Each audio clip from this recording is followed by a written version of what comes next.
I'm up here to introduce your two vice president candidates for the ballot that is currently open. And I'd like to thank these two for stepping up and volunteering to run for vice president. And as you know, the vice president will progress to president of the society the following year. So with that, I'll turn it over to you two. And as Bernard said, we have our two VP candidates here who are also, as he mentioned, your future presidents. So think of this as a presidential debate of sorts, but no debating, hopefully.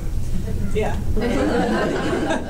You know, I've got a couple questions here, and what I'd like to do is just, it's more like get to know them. You know, let's see who these two people are, because you may not know them. I kind of know both of them in some form or another, but you might not. So let's get to know who they are and what they're about. So, who do you think you are, Chris? Who do you think you are? Who do I think I am? Tell us about basics, who you are and what you do. Who I am, man? What a question. Who am I? Who do I think I am? My name's Christopher Ward.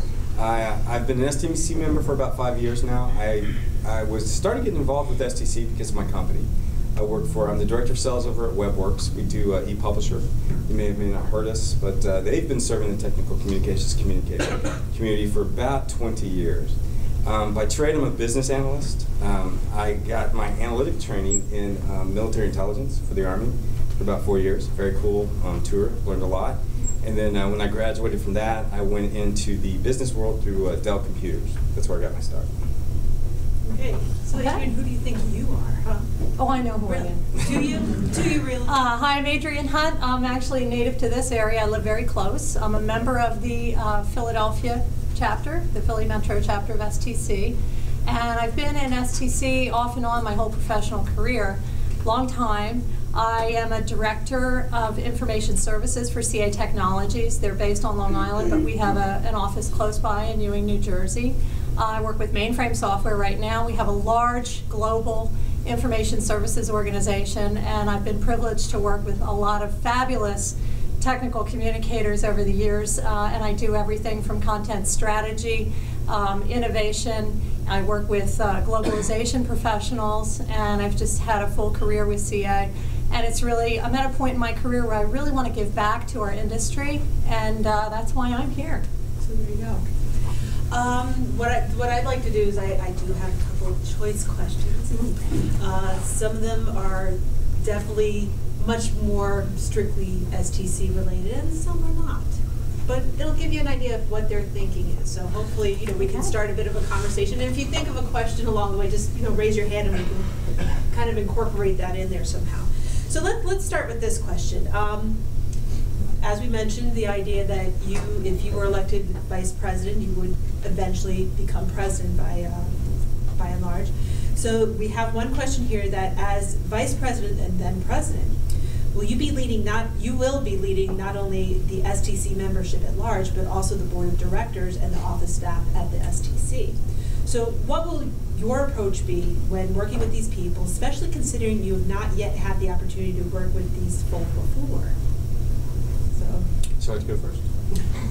I'd be happy to. I actually have had the opportunity to work with the STC Board of Directors. I've been on an advisory council, so I've met most of the board members at this point. Enjoyed working with them, and I don't see any problem working with them in the future. With STC, like any other organization, we serve the members, we serve all of you. And my hope is that if I'm given the opportunity, that I will work with the board in the best interests of all of you. And I look forward to hearing from all of you about what you want from STC. How about you, Chris? I know the board as well as the staff in Virginia. I've worked with them. Also, I would say that probably the way I would handle it is that it's important as a leader to make sure that the whole organization is focused on a singular goal. Serving the members, making sure that we're in the most we can, that you can get the most value out of it that you can. So I would make sure that everybody's aligned to that goal, and then we'd see how we execute too. Okay. Now, you're coming in with a whole new board that will be coming in, or mostly new board. So, you're not, one of you will not be the only new person coming in. There will be a lot of other personalities, and everyone's coming from very different perspectives. How do you see yourselves integrating all these ideas together that, from where we're at now to going forward? How about you start with that one, Chris? Well, it's a difficult question because whenever you... Well, that's the idea. Yeah. Because whenever you come into a new organization like that, especially when you have a lot of ideals, actually they're all good. because I mean they come from the members and they come from people who are passionate about it. So what you have to do then is you have to figure out a way to prioritize those and then work on those as you can. A lot of times you have to look at resources that you have available. A lot of times you have to define new goals, because if you don't have resources for those ideals, then you have to figure out, okay, how do I get those ideas? So that's basically what you would have to do, is you have to come in and bring them together. There's never really a bad ideal, it's just what's possible. So once you can align everybody as to what's possible, then you also have to achieve it. Good answer. Thank you. Very good. Well, what would your response be to that, Adriane? Can you repeat the question, Well, the idea is, Danielle? again, basically you're the new person. There's a lot of new personalities, new agendas for each of those people. So how would you facilitate all those different ideas trying to come together? Well, I think first and foremost, really good communication, and hopefully face-to-face communication whenever possible. You can't meet with a board of directors and especially new people without bringing them together more than once a year, hopefully, and really sitting down with those people and understanding what they're all about and what ideas they're bringing to the table. And I think that to achieve consensus on executing on some of those ideas, you really need to talk it through. We have to certainly abide by the STC vision, their vision statement. We want to make sure that everything we're doing as a group is aligned with STC's vision in the best interests of the industry and, of course, the members. So I would definitely encourage a lot of communication. I find that a lot gets lost in translation on telephone calls and conference calls. I think video is maybe the next best thing to, meeting face-to-face. But I think meeting with people face-to-face as much as possible is really the best way to communicate and to get everyone's ideas on the table and really talk through until you get consensus. That's a good answer, too. Thank you. You guys are going to have this tough. It's going to be tough to say. We're going to switch gears. We're going to start kind of throwing in a couple of wild questions, too, that not necessarily... Wild ones. The wild ones. Okay, here's a good one, for example. Oxford comma, yes or no? Discuss. Adriane, are you in favor of the Oxford comma? I will say optional. With content, anything goes these days. I am not going to subscribe to the Chicago Manual of Style or any other manual of style. These days I find that content can take any form at all. So I'll just say that's a very diplomatic optional answer. Are you as diplomatic, Chris? Yeah, I'd probably say that same answer. I would also add that it also depends on your audience as well, as far as if you can get some feedback from them and understand their preference, so you can make that connection. That would be there. You go. That would be a good thing. Who submitted that question? I'm going to tell you. You can't tell. You can't tell. You're gonna. Don't look at me. No, it wasn't him. I'm going to spell Oxford. OXFORD. Okay, but switching gears back again. Go back to Adriane here. What is the one strategic change STC should make? That's a good one. Membership pricing. I work in a very large company. We have upwards of 300 technical communicators, most of whom will not join because of the price. We are fortunate enough to have a corporate value membership. I demonstrated the value of that membership to my management last year. We actually had gone from 10 memberships down to 5. Now that we've proved the value, in no uncertain terms, we've gone back to 10 with the potential for more, but we can't purchase memberships for 300 people. So I would like to see maybe some a try and buy membership scenario, discounts, more discounts for students. I think that it's really important to make it affordable. That's the one thing that I've heard from everyone I work with, is that it's too expensive. So perhaps some sort of tiering model. Again, all this has to go through the. Already. Well, yeah, but you think it needs some improvement? Sure. Okay. Why not offer a $20 membership, a try and buy, to see if somebody is interested, see if they like it. I think there are lots of options around things like memberships that should be discussed with the board, and I'd like to hear from current members as well on that. Can I ask a sub-question to that? I'm a Canadian, and in Canada, I didn't feel that the STC membership was worth it, because I my perception was the STC was very American-centric, and that Canadians didn't get a lot out of it. And that's quite possible that other nationalities are feeling that Actually, way too. it is. We have a large group in Prague, in the Czech Republic. There is no STC in the Czech Republic. There's actually another similar organization.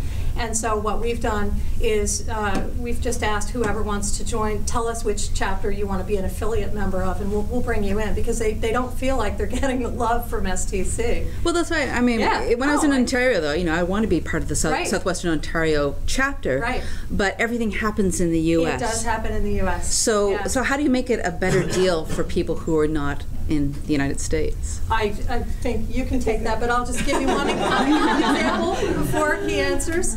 I think that the concept of virtual events that are maybe shared between chapters and maybe globally, that would be fabulous. I know we have 70 people in India, 30 people in Prague.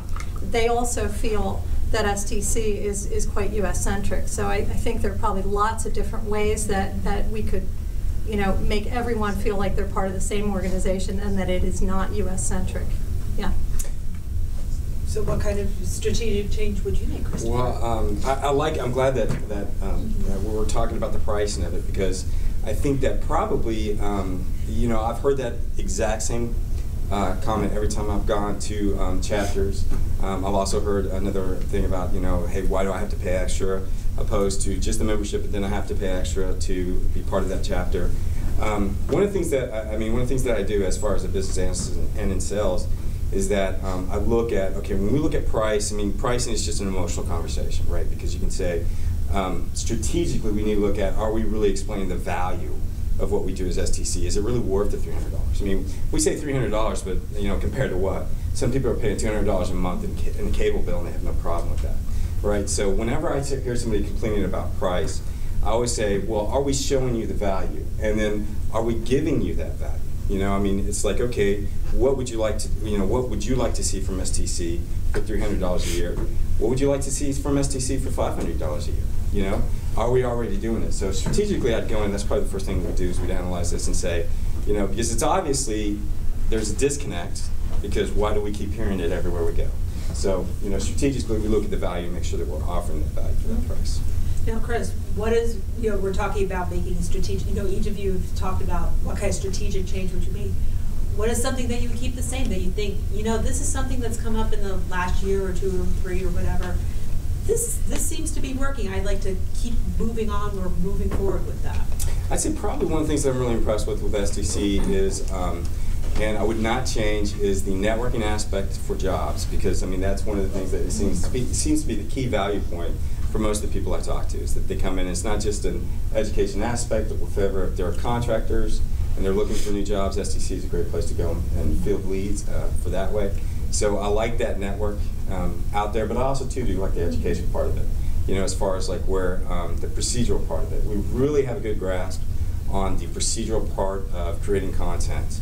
I think probably where I would like to see us expand some is more education centric around, relating and connecting to the audiences that we are speaking to, and how that translates as dollars back to the companies that we work for, right? Because let's talk about the price conversation. We'll go back to that.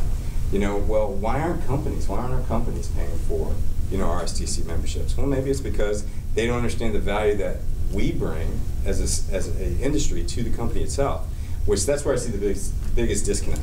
Have you ever thought about this? Did somebody, the first guy that said, or gal, that said, I'm going to make a manual, do you think they sat around and go, I got too much money, it's burning a hole in my pocket, let's waste it on some documentation?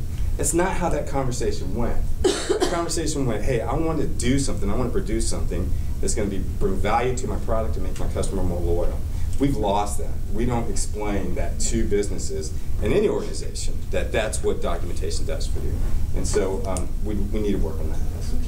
How about you? And by the way, Chris and I have had that conversation, and we both really are strongly passionate about that whole concept of bringing value to your employer, your client, and really demonstrating the value of the content. And I think, STC is one of the ways that we can bring those ideas to the surface and help people really hate to use the word sell, but help them sell the value of content to their customers, to their employers. We do have to sell. We have to work hard at selling that.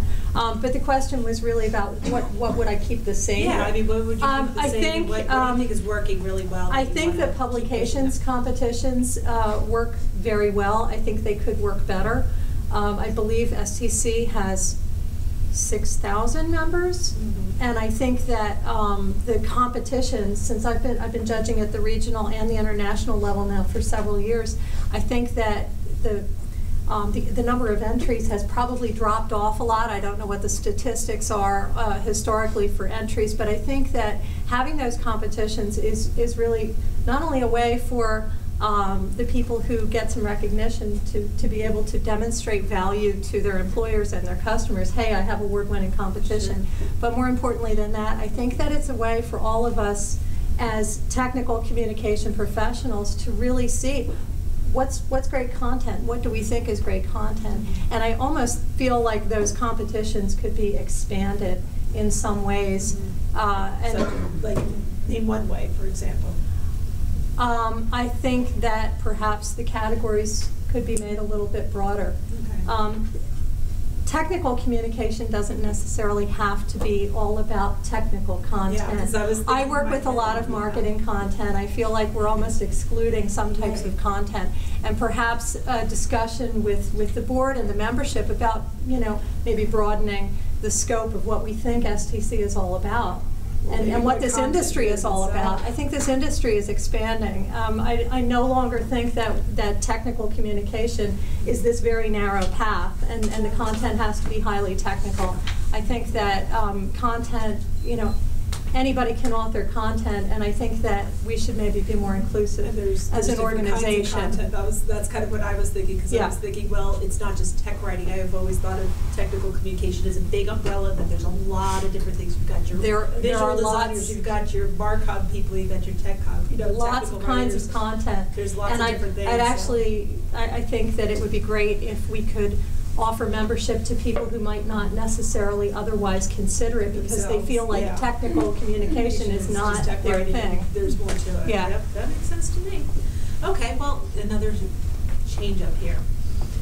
What is your astrological sign? What characteristics from your astrological sign do you think you would be bringing into your role as vice president? Well, you want to start, Adriane? Ooh, that's interesting. I haven't really thought about astrology for a long time. I'm an Aquarius. Okay. So I don't know what that means because I don't really follow astrology deeply, but I think that probably means that I have creativity and a lot of passion for what I do, and I'm a deep thinker, and that's what I would bring to STC for sure.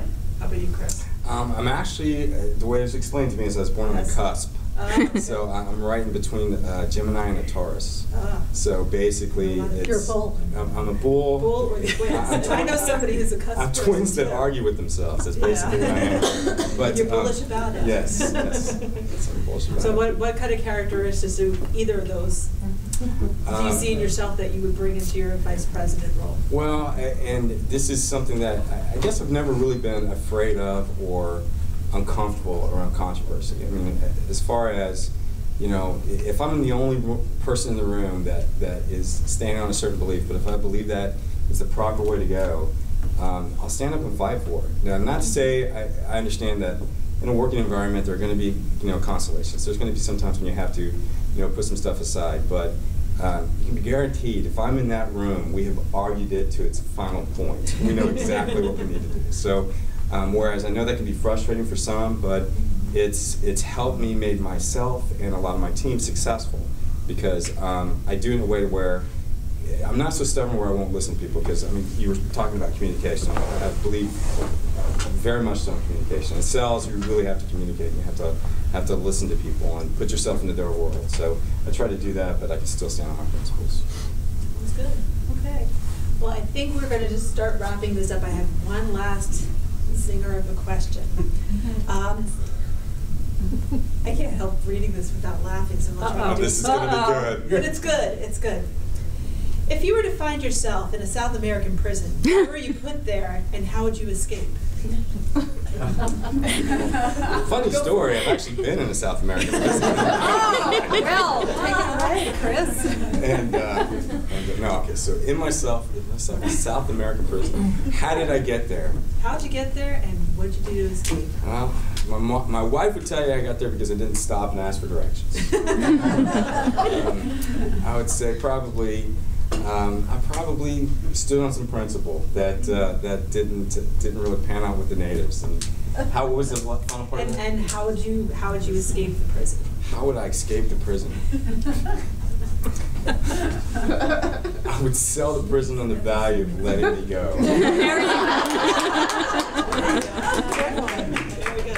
Adriane, what got you in the clinker? Well, first of all, that would never happen. So it would have to be a case of mistaken identity. So I have a double out there somewhere, and clearly it was a mistake. Your evil twin Skippy, right? So I'd have to obviously represent myself, and talk him out of it and get out however I could. I think I'd negotiate the hell out of that situation. I would, yeah. All right. Well, hopefully this has given you a little bit of an idea of what kind of people Adriane and Chris are, to say the least. Are there any other questions that have kind of popped into your brain? Yes, David. Yeah. Well, excuse my voice. What? I could look this up, but what's been the situation with membership in STC as a whole the last couple of years since they had the financial problems a few years ago and then raised the rate and all? Has membership been pretty stable for the last couple of years? It's actually grown. It has grown. Yeah, I mean it has. Now not. That's because I joined. Not by the percentage points they would like to see, right? And I mean I think a lot of people are coming back to it.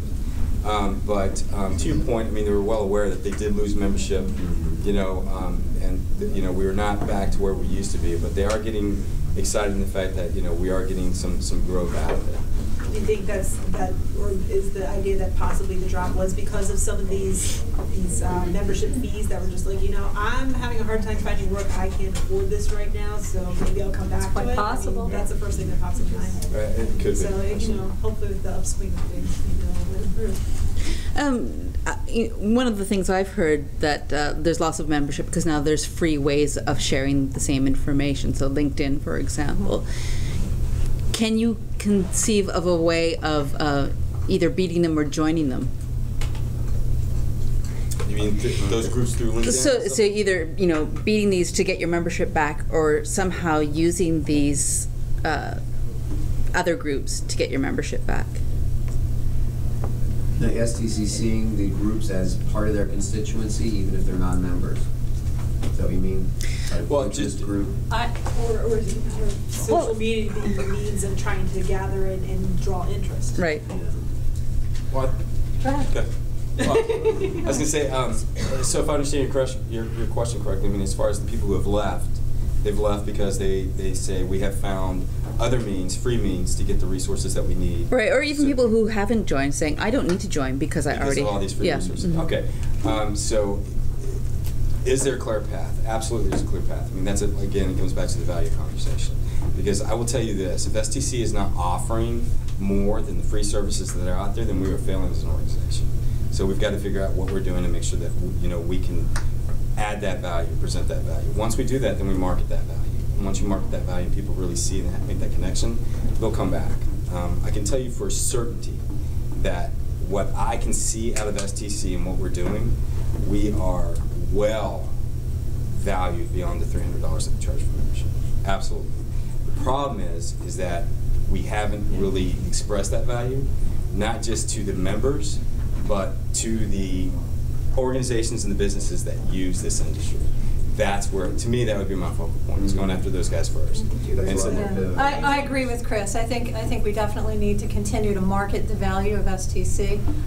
Within my own organization, we do share things like webinars because we can gather a bunch of people in a room But that we've also explained to our own employees that you're missing out on some of the membership benefits. So I'm always trying to encourage more people to join. But I think it's difficult. I think we just have to we have to find new and different ways to market it and sell it and really garner more interest in this organization and the value that it can bring, not only to the individual, but to whole organizations. You know, I know my own company is looking at sponsorship opportunities now. So, you know, STC, I'm sure, is always looking for corporate sponsors. And, you know, I'm hoping to bring that to the table as well. You know, I'd like STC to get more good press and more publicity. Absolutely. So that we can continue to grow the membership. Absolutely. Nikki has a question. Well, go ahead, Nikki. I was just going to say, I'm the IPP, so I'm just going to say one thing about what you guys have been saying. I'm really glad you're both running, and thank you so much for doing that. But the membership rate, just in case there are non-members here who want to join, is really more around $200. It's $300 if you add on a community and maybe some publications, but it's more around the $200 price point. Okay. Thanks, Nikki. Did you have a question? Yeah, well, not really. Okay. And one more from Alan. That'll be our last question. So just a shameless plug. If you haven't heard of it already, Ed Marsh is doing a podcast called Content. I was privileged to be his second interviewee, and for about the first half hour, I talked about the experience of being in the role of on the STC board and the role of STC president. I love your ideas and energy and enthusiasm, and this happens to everybody that runs for the board and serves on the board. Folks here, and Laura, probably Lori, a fascinating thing happens. You come in with energy and ideas and enthusiasm, and then you meet constraints of the real world. So it's easy to go in and say membership should be $100 a year, and then you do your budget and you figure out. Sure, absolutely. Yeah. But again, you know, we're serving at the pleasure of the members, and Yeah. I'd love to hear from members about what they think about pricing. And then you take that kind of thing to the board and you see how that pricing model might look in order for STC to still be, you know, viable as an organization. I mean, clearly we have lots of rules and regulations we have to follow, you know, as a society, and anything that we would propose has to certainly go through the appropriate steps. Right. Absolutely. Yeah. And I'll add to that too. I understand there's a distinction between I don't have the money and I don't want to spend the money. Mm-hmm. Okay? Yeah. So, because when as an organization, when somebody comes to us, they say, I literally just don't have the money, we should have some avenue or something for them to participate, some way for them to come in, right? For the people who do have the money, we absolutely should have a value proposition where they're going to say, and I want to give it to you because of what I get out of this, you know? So, you know, just, and that's, you know, I mean, because you're right, I'm not saying that, I know I said 300, 500, whatever, you know, market dictates the price, that's how businesses go, right? But as far as being a responsible organization, we're going to see that, you know, that we get the most that we can. I know that scares a lot of people. Well, I'm a sales guy, it doesn't scare me, but get the most that we can. But we're also going to absolutely provide the most value, because if you walk away feeling like you didn't get a value, again, we fail. You know, so that's something. Okay, and on that note, I want to thank both Adriane and Chris for their participation. We have to stop. So I appreciate everybody listening. I'm sure they're both Adriane and Chris are available for questions afterwards. If you, I'm sure. Mm-hmm. Yeah. Yeah. Okay. So, and don't forget, now that you've heard them, make sure you go online and vote.